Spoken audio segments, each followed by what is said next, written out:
Today, we're going to look at how your mindset about time can affect your productivity and your clutter and what to do about that with some simple reframes that can help you not waste as much time. And that is not to say you don't have reset and relaxation time. It is about plugging the leaks of time that are behaviors that really aren't serving you in any way, shape, or form, and or thinking about time in a way that is limiting instead of expansive. And so I realize that different people think about time differently, and we process information differently. Our brains can process in a few different ways. And so we want to work with your natural tendencies at the same time that we are looking for some framework that is flexible, that'll apply to everybody. So keep that in mind. This is that flexible framework. You can apply it to your situation and tweak as needed. And I'll mention where tweaks might be helpful for you as well. But I wanted to go over some of the biggest time sucks I see some of my clients dealing with. And it may not be the typical things you think of. It may not be super obvious things like watching too much TV or playing too many video games or something like that, because I do those things and I enjoy them, but there are boundaries around them. I always get the work done first, and those are the rewards for doing the work. And or they are reset periods of time, and so there's a timer on them, and I stick to that. I keep that boundary. But other things I see people doing a lot that I don't see talked about are rescheduling. How often do you create an appointment and then reschedule it because something else seems better to you, or something else is more convenient that day for you? And thinking about rescheduling, it's the same as rearranging the clutter in your house. So instead of actually making decisions about the things in your way, you're just moving them out of the way for now and kicking it down the road. It's the same thing that happens with scheduling, because our calendars are actually a container for how we're going to spend our time.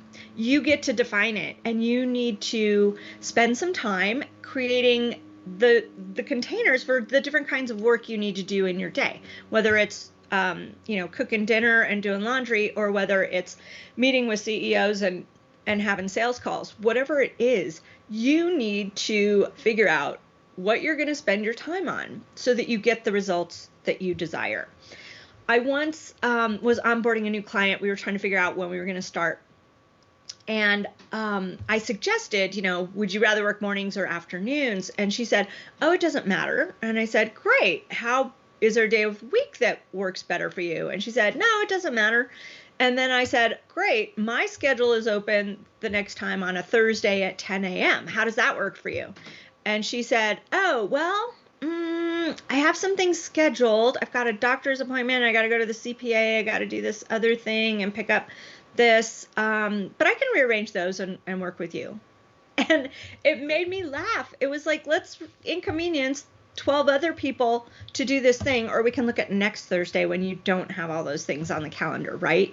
So not everything has to happen right now, right here. It can be spread out at a time you designate that will get your full focus and attention on that. And along those same lines, you can start determining what days of the week you're going to schedule certain kinds of appointments. That way, you always know where to look on your calendar when you go to schedule those things. I only do doctor's appointments and haircuts and appointments outside of my office on Tuesday mornings. And so when someone says, what's a good day for you? I can always say, Tuesday morning. When's the next available Tuesday morning? Or the one closest to 8 weeks from now? And then it gets easier, and I know what to expect, and my brain is already presupposing that I'm going to be in the mood to do that thing at that time, because I usually do those kinds of things at that time. It's a trick. You're saving time because your brain already knows what's going on. You're kind of ensuring your success to a greater level because your brain is already wrapping its head around the certain things you're going to do on certain days. I filmed this TV show on it's not Monday, it's Friday, Friday mornings, right? So I know I'm in the mode to be a little more amped up on Friday mornings, and I just get that way. Mondays are a little more laid back. It's a combination of chores and working on my bills and getting things ready for the week. And I'm in the mood to do that because I've determined that that's the day I'm going to do that. Is this starting to make sense? It's about you making a commitment on your calendar, putting it in that time and space, and then sticking to it. The worst that can happen is you say, oh, I've already got something I'm committed to during that time. Can we do it at this other time? And you go from there. It doesn't have to be you always caving in to someone else's desire for what time you're going to work with them or see them. And this applies to yourself as well. When you make a commitment to yourself and you write something on your calendar and you're always overwriting it because someone else has a need, what if that need could wait 30 minutes? What if you could do your yoga and then still get your kid a juice box in a few minutes or change out the video? What if you could still reply to that email 30 minutes from now with a clearer understanding of what the response should be because you've cleared your brain doing the yoga, right? So this is what we're looking for. Once it's on the calendar, it should be a commitment, whether it's to yourself or someone else. It can always be temporary.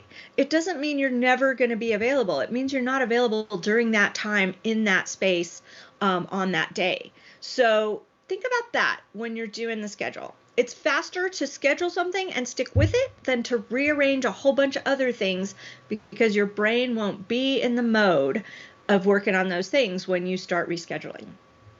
Some of us actually get very frustrated when things get rescheduled. I know I do.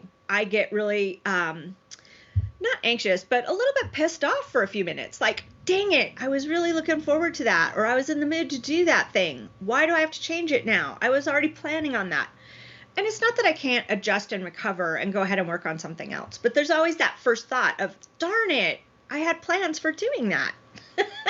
So think about it from both perspectives. The kinder thing might be to not rearrange 12 people and stick with what your original plan was, the one you put in motion in the first place.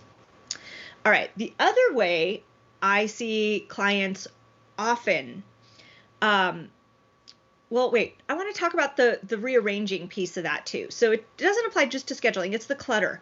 So instead of constantly pushing things off to the side to decide on later and rearranging or moving the books over here and then thinking that still doesn't work out, I'm going to move them over here and then I'm going to move them over here and then I'm going to move them over here.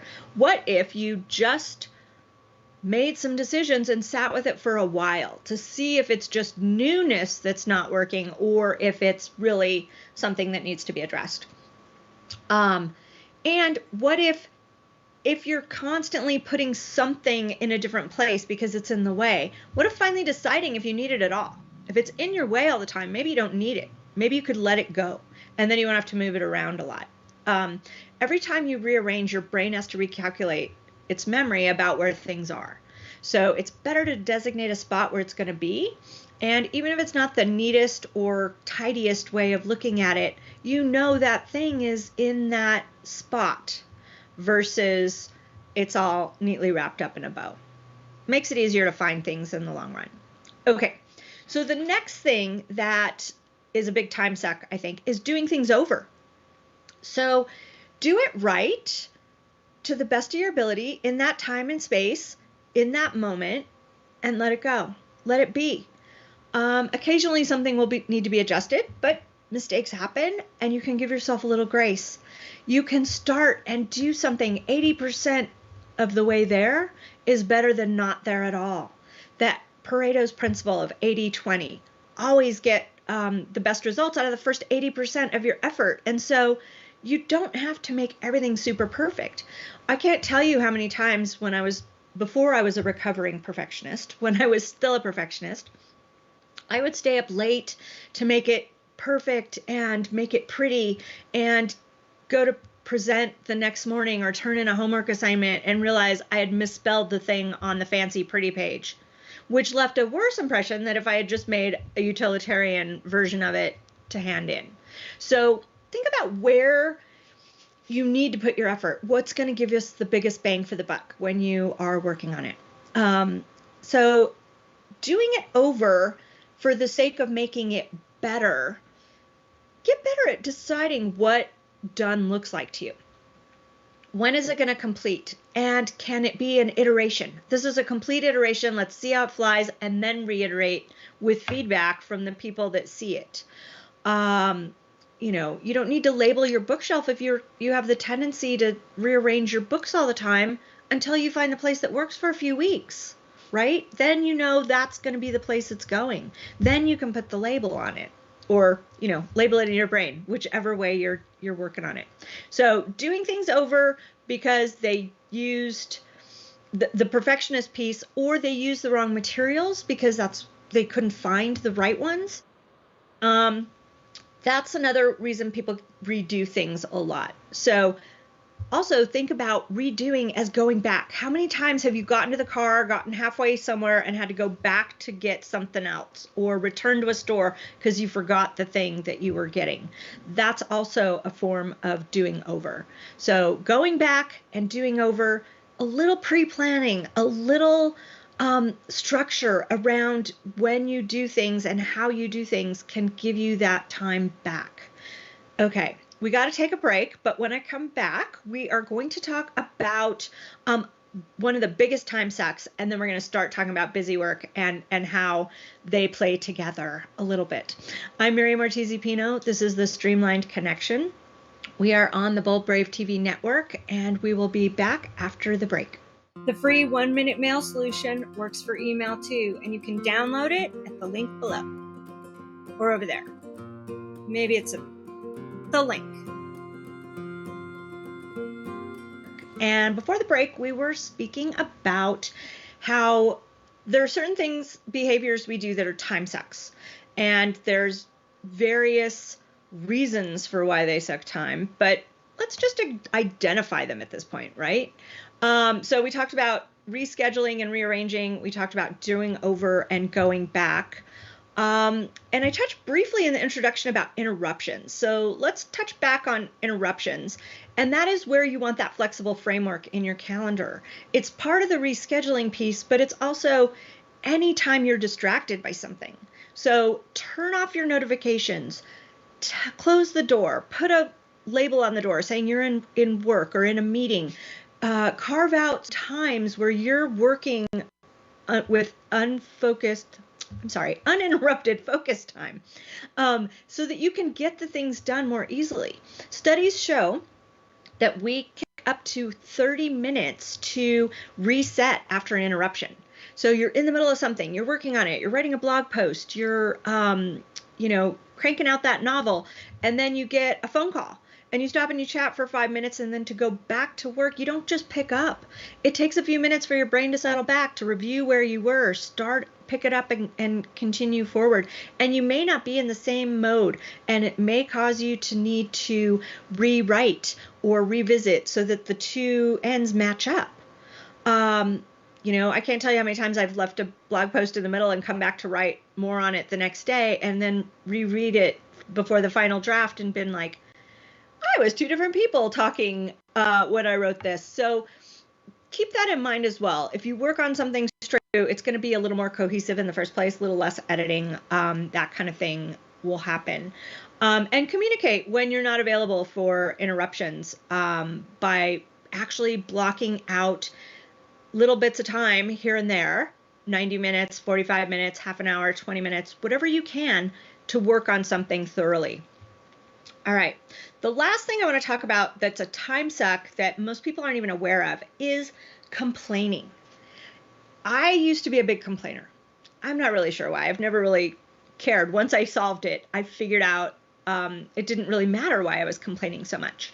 But complaining, start noticing where you complain and how much time you take to complain.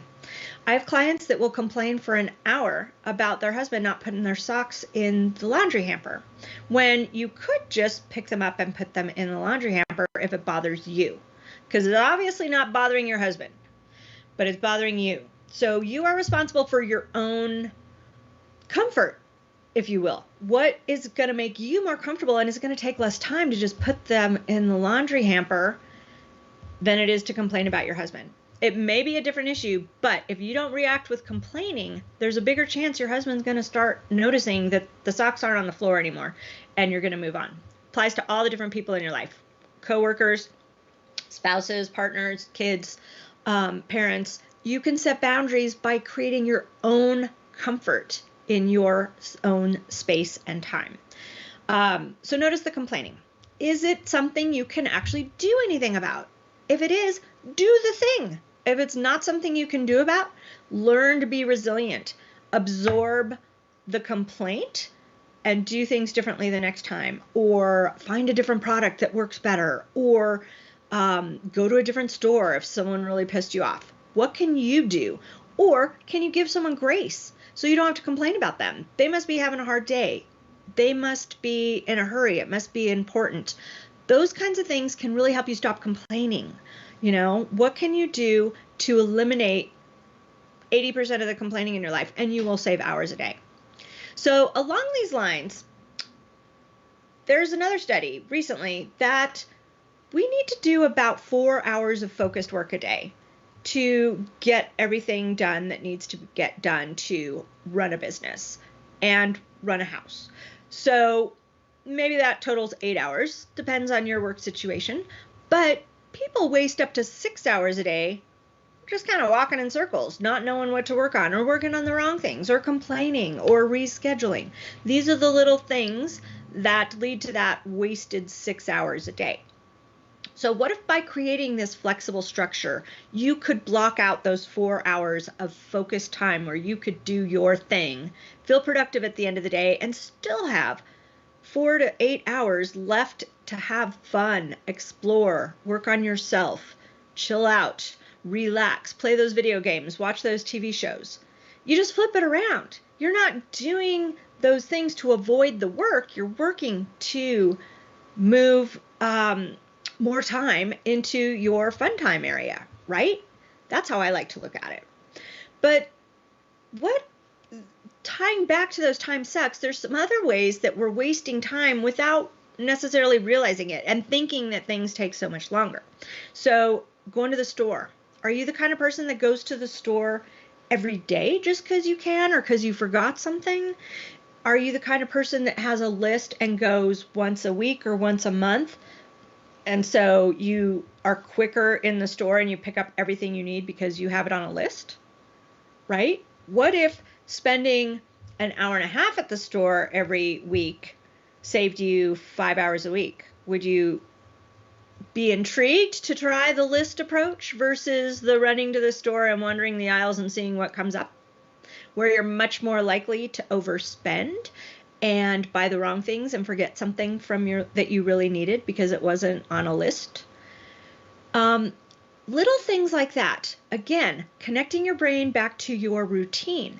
I get gas on Fridays, whether I need it or not. I will drive by the gas station. Occasionally I won't stop in the gas station because I have plenty. I don't drive that much, but I know many of you do.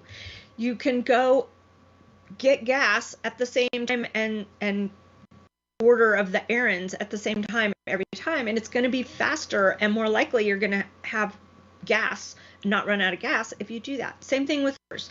Make a list for all the different stores you usually need to go to run your household business. Do you have a list for the office supply store, a list for the drugstore, a list for the grocery store, a list for the hardware store? And then you just know, I go to the hardware store once a month. I'm going to pick up everything I need for this project. I'm going to go to the grocery store, everything I need, all the basics. You might have to run out for milk or bread or eggs, but not a thing. It makes it so much easier. Route your errands around those routes on the day you do your errands, and you're going to save time because you're already out and about. You have a list. You're by the store. You pop in. You get what you need. You come home. You put it away in the place you've designated where it goes, and you save time. No more just, oh, I guess I'll go to the store now, get some milk, and I'm going to go to the other 3 stores to see what they have because I'm out. It's a little bit of a different approach, right? That's not to say if you are really fast with your errands one day, you can't go window shopping. It is just to keep you from having to go all the way to this shopping area and back is going to save you a lot of time.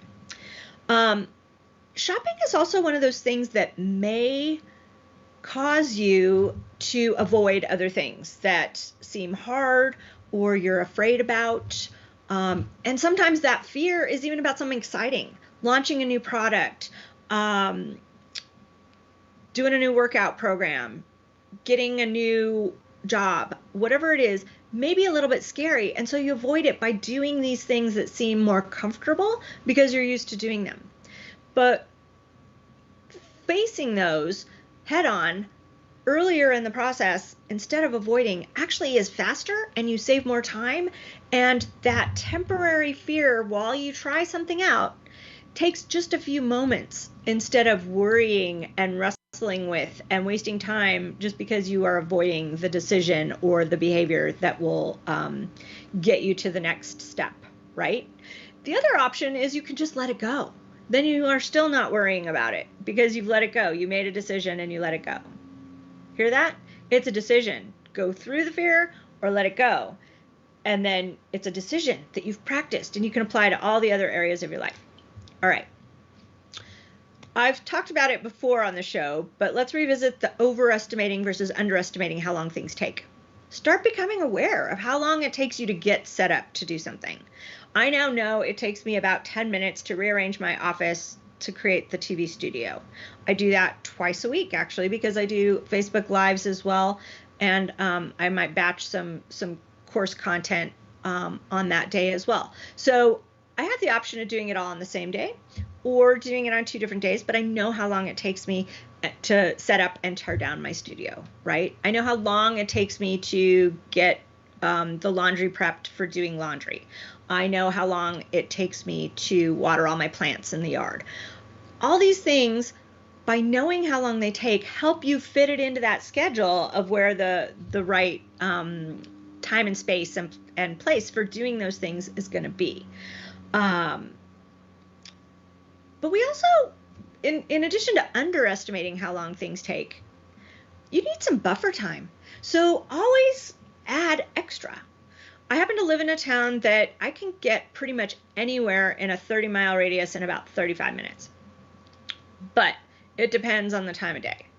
And so you have to buffer that in a little bit. And if anything goes wrong, you have to buffer that in as well. So sometimes I have to go 30 minutes to a client, but I give myself at least 45 just in case something comes up. I have a buffer.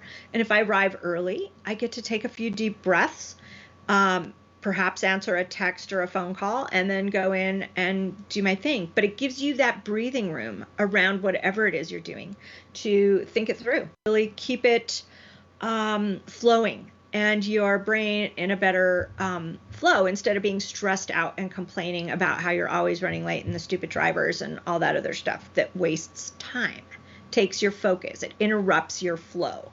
So buffer time and learn how long things take.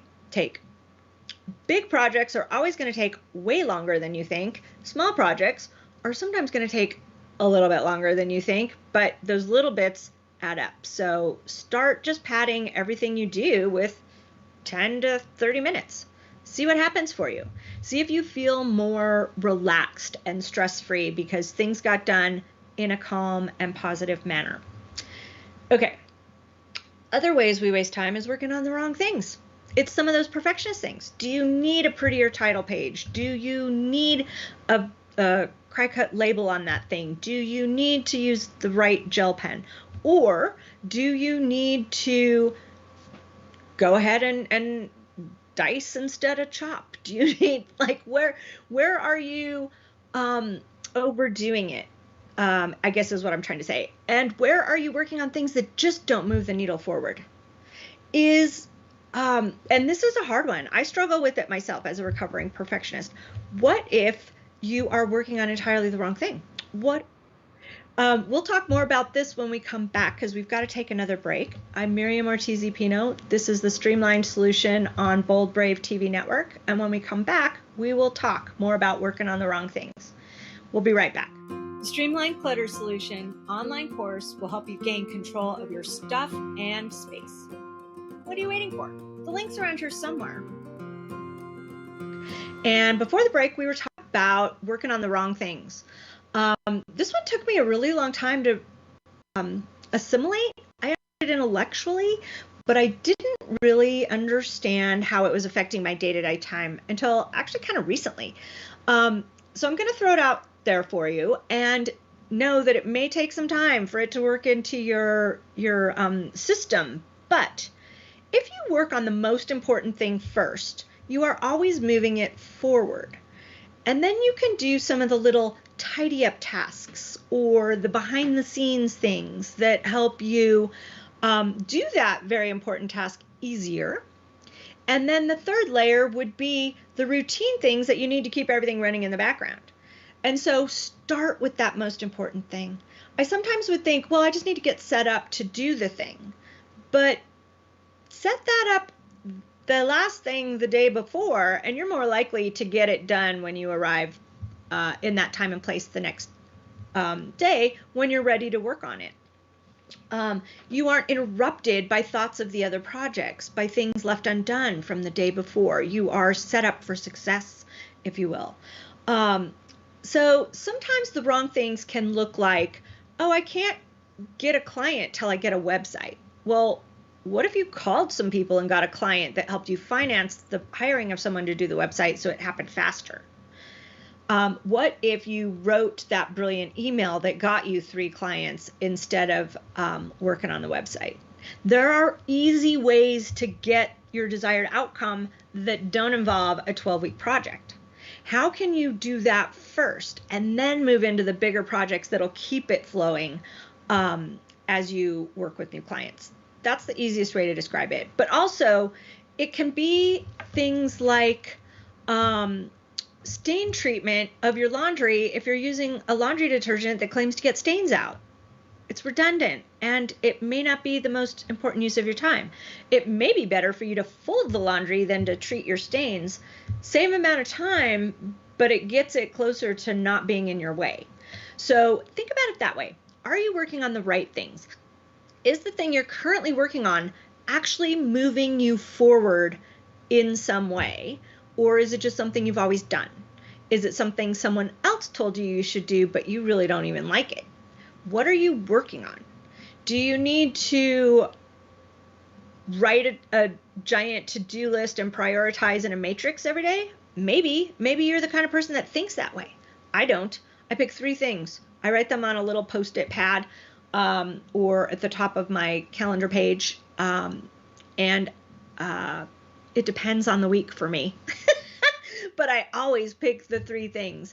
And I do those things first. And then I get to all the administrative details of running my business, because that way there's a routine around those administrative details. They get done quicker, more effectively, more efficiently, and I don't need as much brain power as I do for the creative things like writing or talking with people and serving my clients.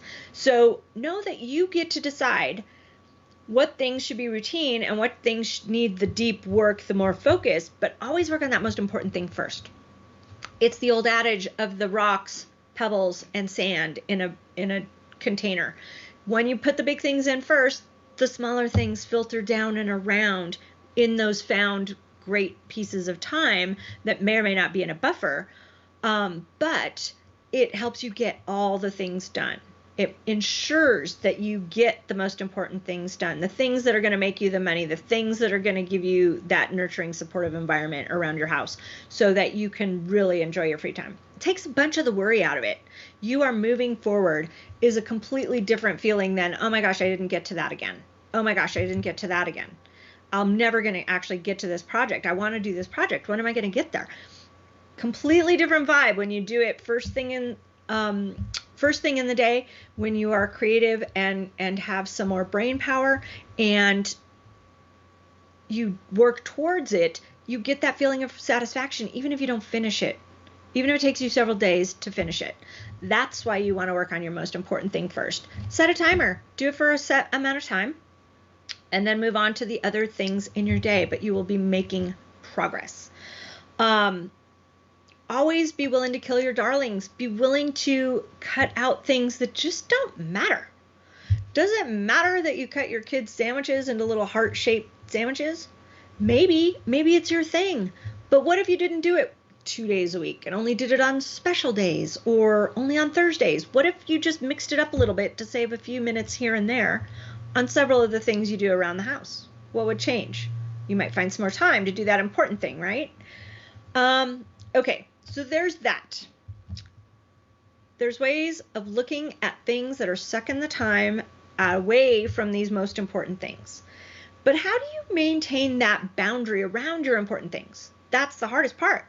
And knowing what you want, who you want to be, and how you want to be is the key to making sure those all align, right? If you still haven't figured out who and how you want to be, I urge you to take the time to do that. If that's your first most important task, project that you're going to do during that most important time, do that. You can journal about it. I have exercises you can go through about it. You can just sit down and journal about it. Who would you like to be? And how does that person show up in the world? Think about that, because that allows you to use the phrase, as a person who is organized, is productive, is on top of their game, what do I do? What is the thing that would help me be that in this moment? What's next? How would the space be arranged? How would the tools I use change? That knowing who and how you want to be allows you to use that phrase with confidence and can really help. I find it much more helpful than a priority matrix, because priority matrix makes your head explode for certain people. Not everybody. Some people love it. And if you're that kind of person, use that method in addition to actually knowing who and how you want to be. The who and how you want to be is what gives the shape to your life. It brings that satisfaction and meaningfulness to your life. So if you know who and how you want to be and you spend all your time working on other things that are not in alignment with that, you're always going to be cranky. So start doing things that that kind of person would do. It's the adage of, I would like to be a writer. Well, write. If you write for 20 minutes, half an hour, 90 minutes every day, you are a writer. Talking about wanting to be a writer means you are wanting to be a writer. You're not doing it. So just these little reframes help our brains rewire and think differently so that you can aspire to things and then achieve them, because you're moving forward towards those goals. Okay, so the physical space and the calendar space now have slots to get you towards that. How can I do that? Where can I slot this kind of activity into my week, my day, my hour, so that I can get more of that feeling? And you build on that. That's what provides motivation and momentum. You try it a little bit at a time, you get confidence about it, and you get to do it more often. So working on the most important thing is yet another habit that you get to create.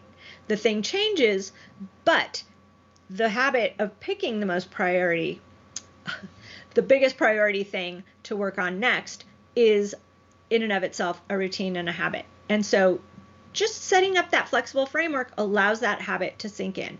Speaking about it in this way, about who and how you want to be, and that's why you're working on these things, that will help solidify the habit. Most important thing first. And now for the trickiest part. The shoulds, the oughts, the other people might think. Those things are a little different than things you promised to do for someone. So as you're working towards creating this time to get more of the important things done, you may have a bunch of things you are somewhat obliged to do at this point because you said yes to them in the past. And you want to follow through with that so that you can be in alignment with your word. But you want to finish those projects up and not say yes again unless it falls under that most important thing to you, right? Is it hitting one of those who and how you want to be tabs? And I'm just going to say this because there's no great way to say it. But if you are the kind of person that likes to take care of other people, just wants to help, really gets their identity through helping other people, just wants to be nice, you need to define a little bit of boundary around that, because otherwise you're going to always do it at the expense of yourself, and you will get depleted more quickly and get more resentful and build up more complaints and anger, and that's a waste of time. You could be helping more people by taking care of yourself first. It's the put the oxygen mask on first so you can help those who are not able to help themselves later. So don't kill yourself to be nice, kind, and helpful. Help yourself so you can help others. I hope that helps you think about it a little bit different. But that reframe, so many of my clients are caught up in having to do things they feel obliged to do to be nice, kind, and helpful that don't move the needle forward for them or the other person. They're just kind of these busy work tasks that don't change anything. So when you're at your best, you can help people be their best. I hope that helps. The other thing I want you to know is what other people think of you is none of your business. So if something doesn't resonate with you, don't do it. If something isn't in alignment with who and how you want to be, don't do it. But seeing things these days in the media, in magazines, online, Instagram, Pinterest, all the things make us feel like everything needs to be perfect all the time. Everything needs to be done all the time. Maybe you're the kind of family that doesn't need to entertain in that way. Maybe you're the kind of family that doesn't need to do family TikTok videos. Whatever it is, maybe you have fun in different ways. Maybe you don't care about doing your hair and makeup every single day. I don't know. I do, but I don't worry about it to the point where I have to spend hours and hours on it. I figured out a way to get my level of comfort around that. Again, we're creating our own comfort, not sitting into status quo, which is where our unconscious brain feels comfort. If as long as you haven't killed yourself, you're good. So know that we need to determine what that status quo is, move through it by working on what's most important. I'm Miriam Ortiz y Pino. This is the Streamlined Connection here on the Bold Brave TV network. And when we come back, I'm going to show you how it all fits together. We'll be right back. Get the Streamlined Paper Solution online course and learn quick ways to control interesting information. The link's here. We were talking about other people's ideas of what we should be doing and how we do them, and being inundated with aspirational messages that are unattainable. This is why we really, really, really, really need to figure out who and how we want to be. Because that way we're defining it for ourselves. You're creating your own life that way. And then you get to work on the things that are going to get you to the life you love. Often that's pieces and bits and chunks from other people's days, not someone's entire life, right? You know, would you really want to be a Kardashian? I don't think I would. I like a lot of what they do. I don't like a lot of what they do. But for me, none of that would work. So you create your own situation by designing your life around who and how you want to be. You will live a more satisfying and meaningful life. You will do better work. You will be more patient with your family. You will have more fun. It's all about creating the time and space to do what you love to do, right? We all have to do chores and we all have to do some stuff we don't necessarily love to do to run a business, but it gives you that space and grace to be able to do it more easily and not really worry about it as much. So one of my favorite ways of thinking about not caving in to the pressures of the outside opinion is to remember that what other people think of me is none of my business. You may like me, you may love me, you may not. I may not resonate with you. I'm perfectly okay with that. But know who you are so you can pick and choose who you're letting in, what advice you're taking, whose opinion is actually relevant, if there's something you can learn from that particular person, or if it's something that you need to set a harder boundary around. Often it's family members or friends that say the thing that take us down a little bit, and you just need to have stronger boundaries around those people as well so that you can stand in your own power. Stop giving away your power. Time is power. How are you going to use your time, right? That's where we're going with it. What are we going to do with our time to live the life we'd like to live? What impression are we going to leave? What impact are we going to leave on the world? Is it one of complaint and stagnation, or is it one of growth, expansiveness, and impact? So that's where we're going with this. let's tie it up. We've got time sucks. These are the little tiny things we don't realize are actually taking time away and that are interfering with us feeling productive at the end of the day. Those are fairly easy to fix once you identify that it would be easier if I did it this other way. I like to approach that with the how can I make this easier for next time. So that's stuff about the rearranging, rescheduling, the doing over, the going back, the complaining, the interruptions. All of those things can be made better for next time as you're working on them. The wasting time and busy work is the working on the wrong things. The little details that don't actually matter instead of working on the big important tasks that are going to move you forward. Work on the big things first, then sprinkle in the routines and the sand around the bigger rocks so that you get that forward momentum, that motivation, that feedback loop that tells your brain you are capable of actually completing things. And you will start completing more things, even the little things, the big things and the little things. And all of this, of course, starts with knowing who and how you want to be. A person who is a writer doesn't not write. Okay? Tongue twisters, brain teasers. How can you make your brain see it differently? Refocusing towards the things that are most important to you. It may not feel like doing laundry is the most important thing, but if you don't have clothes to wear to the big meeting, it's going to feel more important, right? And then that becomes urgent. So instead, just work that into routine so it becomes more like the sand. It's just sprinkled in. You don't even have to think about it. It's Monday. I do laundry. I do 3 loads of laundry. Here's load 1. Here's load 2. Here's load 3. How do I put it into the machine? That's the part that's a routine and habit. Choosing why you're doing laundry or making that connection. You're doing laundry so you can look your best without thinking about it when you're going to that big meeting that's going to get you the financing to run your business, that's going to get you that loan to buy the new home, whatever it is. What do you need your laundry to do for you? Right? Make the connection so that you understand why it's important to do the things you don't like to do, and let go of the things that are actually unnecessary. Yeah, there's that.